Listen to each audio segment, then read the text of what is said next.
কথা কয় না, কিন্তু আল্লাহ যখন ওই মানুষটাকে সুস্থতা দান করে, এমন ভাব নিয়ে চলাফেরা করে, মনে হয় জীবনে কোনোদিন কোন রোগ তাকে স্পর্শই করেনি। কথা বলে ঠিক কিনা? আমরা ভুলে যাই।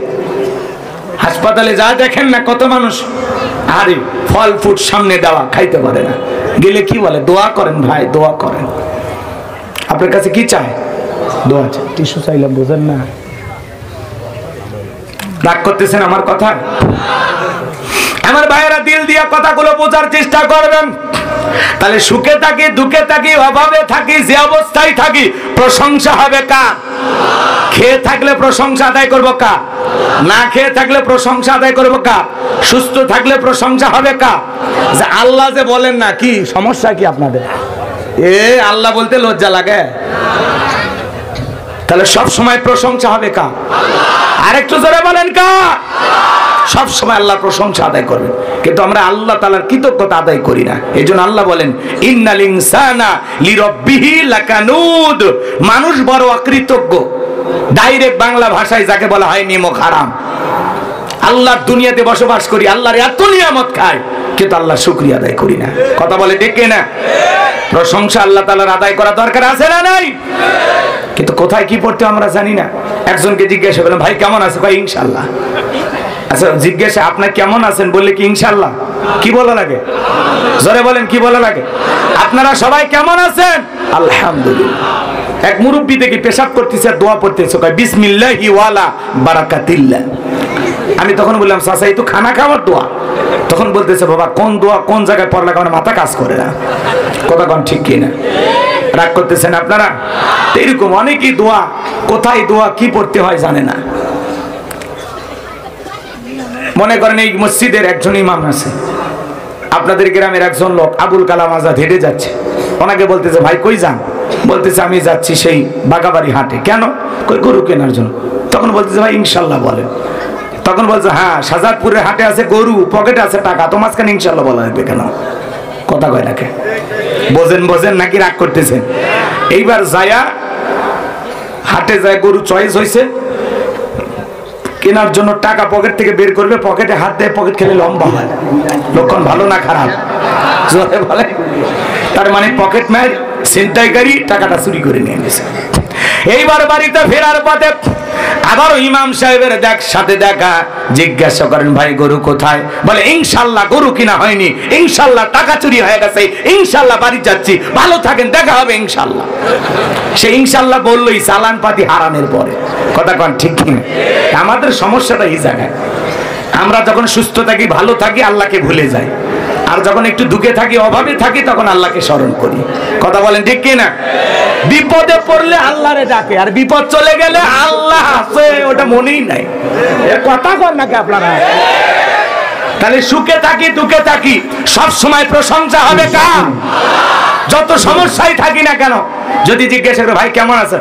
ভাই গরিবের থাকা না থাকা, আমি হতভাগা, আল্লাহ দুনিয়া যে কৃষক পাঠাইছে ভাই, কিচ্ছু বুঝি না, নানান সমস্যার মধ্যে আছি, তারপরেও আলহামদুলিল্লাহ। আর এত নাটক করার পরে আলহামদুলিল্লাহ?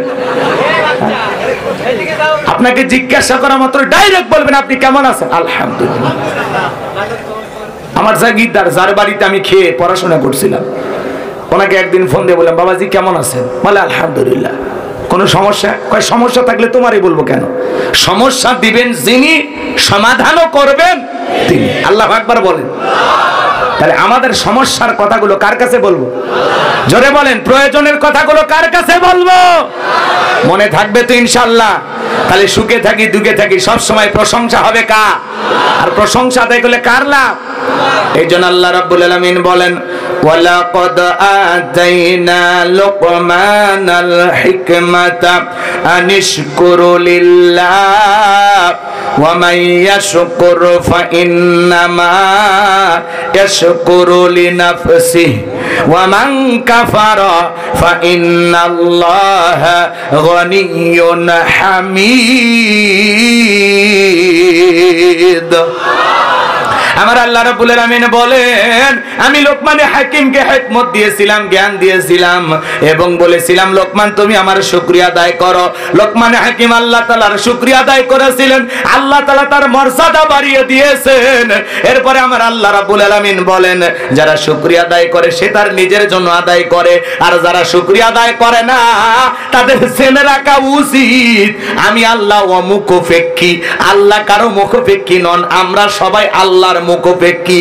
আল্লাহুস সামাদ, তিনি কারো মুখাপেক্ষী নন। আল্লাহু আকবার বলেন। আয়াতের শেষে আল্লাহ কি বলেন? গনিয়ুন হামিদ, আমি আল্লাহ নিজেই প্রশংসিত। তোমাদের প্রশংসার দিন আমার দিন ঠিকই থাকে না, কথা কয় না কেন? গনিয়ুন হামিদ বলা হয়েছে, তার মানে আমার আল্লাহ নিজেই প্রশংসিত। সুবহানাল্লাহ বলেন। এরপরে আল্লাহ রাব্বুল আলামিন বলেন, ওয়া ইযা ক্বালা লুকমানু লিবনিহি ওয়া হুয়া ইয়াইযুহু ইয়া বুনাইয়া লা তুশরিক বিল্লাহ ইন্নাশ শিরকা লাযুলমুন আযীম। আমার আল্লাহ রাব্বুল আলামিন বলেন, স্মরণ করো লোকমান হাকিমের কথা। যখন লোকমান হাকিম তার কলিজার টুকরা সন্তানদেরকে একত্রিত করে ওয়াজ করতেছেন, ভালো করে বোঝার চেষ্টা করবেন। খালি মাঠে ময়দানে ওয়াজ করলে হবে না, বাহিরের মানুষকে উপদেশ দিলে হবে না, নিজের ঘরে যারা বসবাস করে তাদের সামনে ওয়াজ করার দরকার আছে না নাই? আপনি আপনার পরিবারে কিভাবে ওয়াজ করবেন লোকমান হাকিমের কাছ থেকে শেখা লাগবে। লোকমান হাকিম তার কলিজার টুকরা সন্তানদেরকে একত্রিত করে সমস্ত সন্তানদেরকে কাছে বাঁচাইয়া লোকমান হাকিম তার সন্তানদেরকে ডেকে বলতেছেন, ইয়া বুনাইয়া, হে আমার বৎস, হে আমার কলিজার টুকরা সন্তান, হে আমার হৃদয়ের স্পন্দন। সন্তানকে কিভাবে ডাকবেন আল্লাহর কোরআন আপনাকে শেখাচ্ছে। আল্লাহু আকবার বলেন। ইয়া বুনাইয়া, হে আমার বৎস, হে আমার কলিজার টুকরা সন্তান, হে আমার হৃদয়ের স্পন্দন, লা তুশরিক বিল্লাহ, আল্লাহর সাথে কখনো কাউকে শরীক করা যাবে। সন্তানকে আদর করে ডাকতে হবে। আমরা সন্তানের ডাকের সাইজে বলতে এই দিক শোন, কথা কয় না। আমরা তো অনেক বাবা জানি না আপনার সন্তান আপনার কাছে কয়টা হক পাবে, আপনারা জানেন? কথা কয় না। অনেক বাবা আমরা জানি না কয়টা, 5টা, কয়টা হক পাবে, কথা কয় না। সন্তান জন্মগ্রহণ করার সাথে সাথে আপনার আমার কিছু দায়িত্ব আছে না না? জোরে বলেন, একটু বাজান, জোরে বলেন, দায়িত্ব আছে না না? বাবা হিসাবে আপনার সন্তান আপনার কাছে হক পাবে 12টি। জোরে বলেন, কয়টি?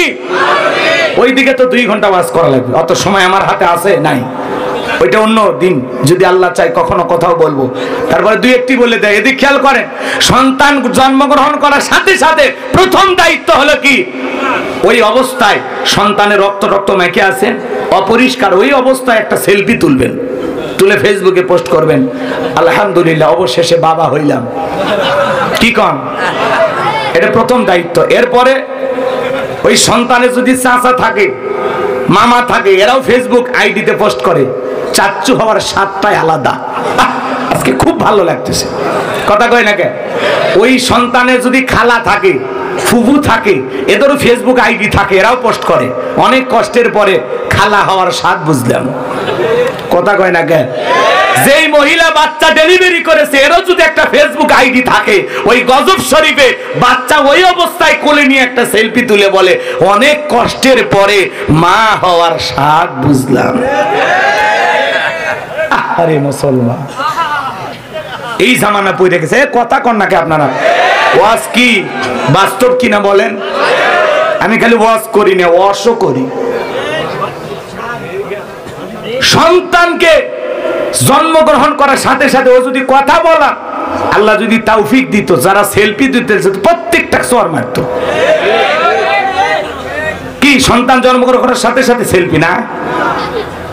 খবরদার, সন্তান জন্মগ্রহণ করার সাথে সাথে যদি ফেসবুকে ছবি ছেড়ে দেন, বলেন কত সব পাওয়া যাবে?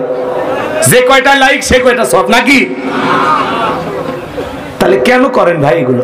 সন্তান জন্মগ্রহণ করার সাথে সাথে সেলফি তোলার ঠেলায় সন্তান যে জন্মগ্রহণ করার সাথে সাথে কানে আজান দিতে হবে, সেটা মুসলমানের মনেই থাকে না। সন্তান জন্মগ্রহণ করার সাথে সাথে 1 নম্বর দায়িত্ব কানে আজান দেওয়া, ছেলে হোক মেয়ে হোক। আল্লাহু আকবার বলেন। কি পারবেন তো ইনশাআল্লাহ? এরপরে 2 নম্বর দায়িত্ব হলো তাহনিক করা। তার মানে কি বুঝলাম না হুজুর? শোনেন, সন্তান জন্মগ্রহণ করার সাথে সাথে 2 নম্বর দায়িত্ব একজন আলেমের কাছে নিয়ে যাবেন, অথবা বাবা মুরব্বী আত্মীয় স্বজন যারা থাকে তাদের কাছে নিয়ে যাবেন। তারা একটু খেজুর চিবাইয়া অথবা মিষ্টি জাতীয় কোনো জিনিস চুবাইয়া সন্তানের তালুর ভিতরে বা জিহ্বার উপরে একটু লাগাইয়া দেবে। এর নাম হলো তাহনিক করা। বুঝতে পারছেন তো ইনশাআল্লাহ? করবো তো ইনশাআল্লাহ। এরপরে 3 নম্বর দায়িত্ব সন্তানের সুন্দর একটা নাম রাখা। 7 দিন পরে হোক 21 দিন পরে হোক আকিকা দিয়ে সুন্দর একটা কি রাখবেন? নাম রাখবেন। কথা বলেন না কেন? আমরা নাম রাখি কি? বল্টু, নাট, স্ক্রু, টায়ার, কথা কন না কেন?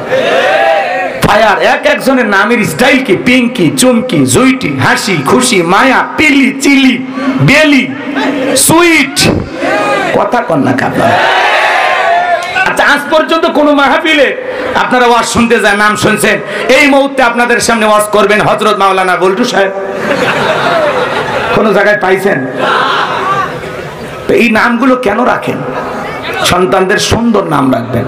আল্লাহর কাছে 2টা নাম প্রিয়। আমাদেরকে যত মানুষ ফোন দেয়, হুজুর কি নাম রাখবো? বর্তমানে আমেরিকা এবং ইংল্যান্ডের সবচাইতে জনপ্রিয় নাম মুহাম্মদ। তারা ছেলে সন্তান হইলে নাম রাখে কি? মুহাম্মদ। আল্লাহর কাছে 2টা নাম প্রিয়, একটা আব্দুল্লাহ আর একটা আব্দুর রহমান। আমরা যখন বলি ভাই 2টার মধ্যে একটা রাখেন, তখন বলে হুজুর আব্দুল্লাহ ছিল আমার দাদার নাম, আব্দুর রহমান আমার চাচার নাম। নামের মধ্যে কেন জানি চাচার দাদা দাদা ভাব। এগুলো বয়স্ক মানুষের নাম চলবে না, নামের সাথে নাকি বয়স্ক ভাব। এরকম মুসলমান আছে না নাই ভাই?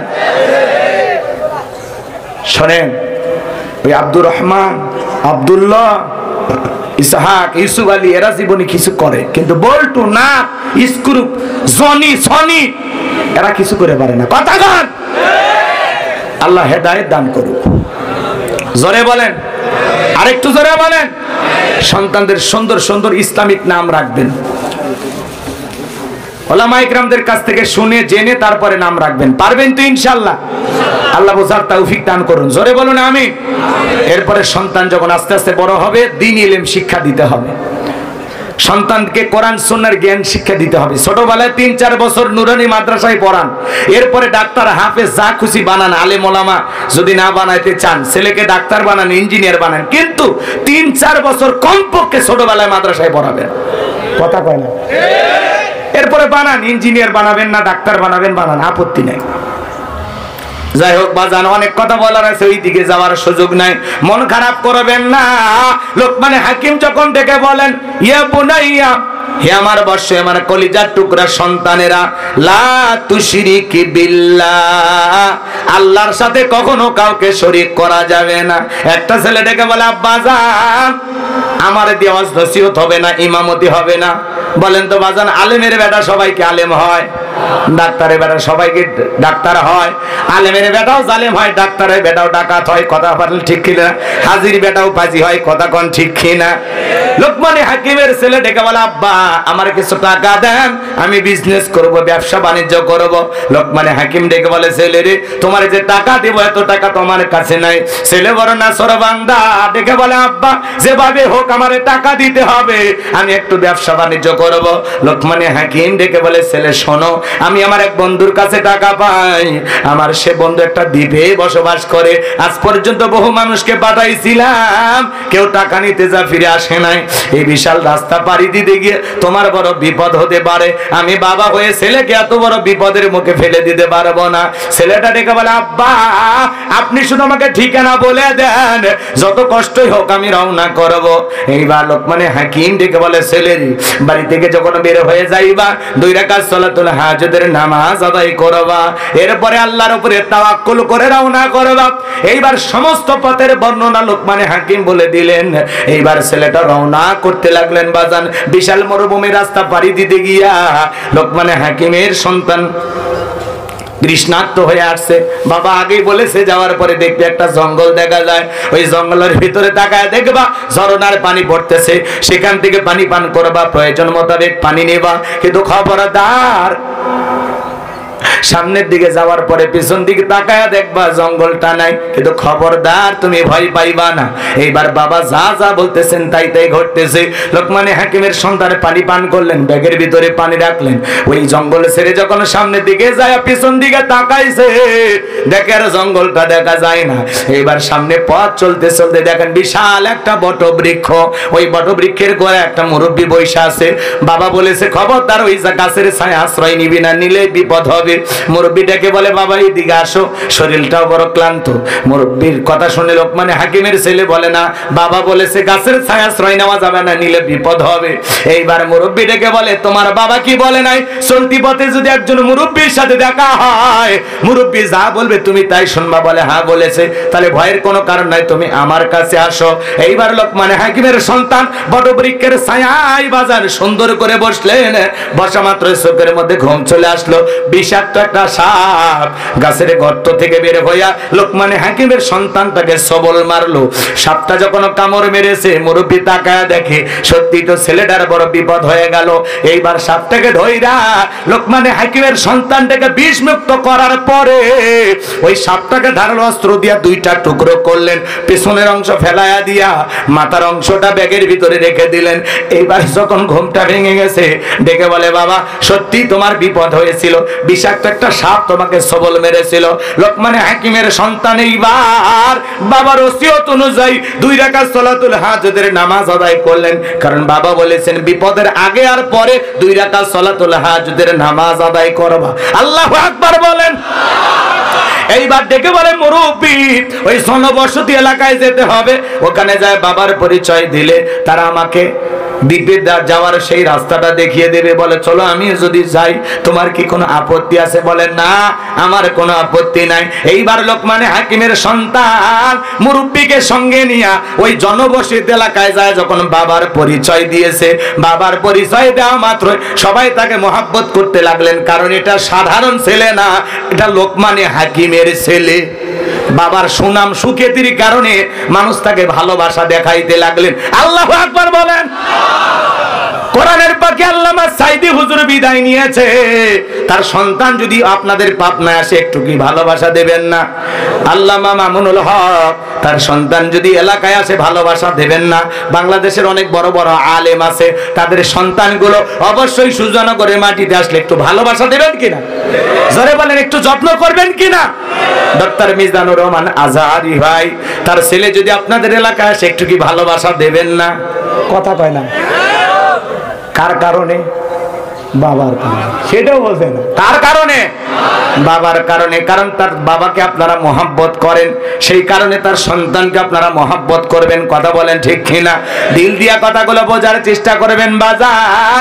আমি যে কথা বলতে চাই, এবার সবাই বাড়িতে জায়গা দিলেন, কেউ খাবার ব্যবস্থা করে, আদর আপ্যায়নের কোনো অভাব নাই। বাবা আগেই বলেছে ওই এলাকায় যাওয়ার পর একটা সুন্দরী নারী আছে, খবরদার ওই মেয়েটাকে দেখবা না, বিবাহ করবা না, করলে তোমার বিপদ হবে। এইবার লোকজন ডেকে বলে বাবা তুমি কি বিয়ে করেছো? লোকমানে হাকিমের ছেলে বলেন আমি বিয়ে করি নাই। বলে বাবা বিয়ে করো আর না করো, এলাকা একটা সুন্দরী মহিলা আছে, একটা বার শুধু পাত্রীটা দেখো। সবাই যখন অনুরোধ করলেন ফেলাইতে পারলেন না, পাত্রী দেখার ব্যবস্থা করা হয়ে গেল। যুবক তোমরা যারা পাত্রী দেখতে যাও, খবরদার বন্ধু বান্ধব দুলা ভাই এদেরকে সঙ্গে নিয়ে যাওয়া যাবে না। কথা কয় না? ওদেরকে সঙ্গে নিয়ে যাওয়া যায়? দুলা ভাইকে নিয়ে পাত্র দেখতে যায় না? আপনাদের এলাকায় পাত্র দুলা ভাইকে সাথে নিয়ে যায় না? যায়। জায়েজ আছে? যারা যুবক আছে বিয়ে করনি, খবরদার পাত্র দেখার সময় মা আর নিজের আপন মায়ের পেটের বোনকে সঙ্গে নিয়ে যাইবা। এই 3 জন মিলা কি করতে যাবা? পাত্রী দেখতে যাবা। মনে থাকবে? খবরদার খালার ভাবির সঙ্গে নিবা না। কথা কয় না? কারণ ভাবি মেয়ে দেখতে যতই সুন্দরী হোক, ভাবি চাইবে তার চাইতে বেশি সুন্দরী যেন ওই বাড়িতে কেউ প্রবেশ না করে, তাহলে ভাবির দাম থাকবে। যেন ভাবি চাইবে তার চাইতে কম সুন্দরীর সাথে দেবরের বিবাহ। এই কথা বোঝা যায়? আর খালার সাথে নেওয়া যাবে না, কারণ খালার একটা মেয়ে আছে, ওই মেয়ে দেখতে যতই সুন্দর হোক তখন বলবে হ্যাঁ আমার লাভলি মেলা ভালো, কথা কয় না, কারণ খালা চায় খালা তো বোনের সাথে আপনার বিয়ে হোক। কি রাগ করতেছেন আপনারা? এই জন্য যুবক খবরদার খবরদার, মাকে সঙ্গে